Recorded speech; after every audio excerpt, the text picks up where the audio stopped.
I know I'm making eggs as I'm answering this question, so I apologize, but let me explain how there are some vegan foods that might not be kosher.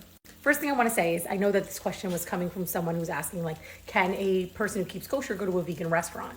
Now, there are some people who are a little bit less about keeping kosher who will go and eat out vegan, but for people who are strictly kosher, they won't, and here's why.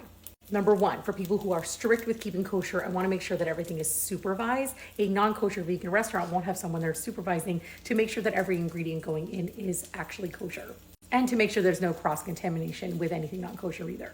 So that's the first part. But then the second part of it is what could be vegan that isn't kosher?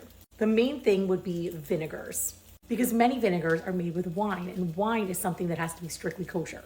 There are a lot of laws around grapes and wine. It's not just wine, it's also grape juice. And like anything with grape juice flavor has to be kosher also. Like fruit inherently is kosher, but grapes need to be picked from the beginning of the process and watched over by a Jewish person.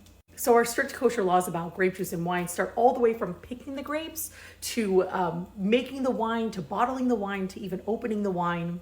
Because grape juice and wine are used for sacramental purposes, we have extra laws about it.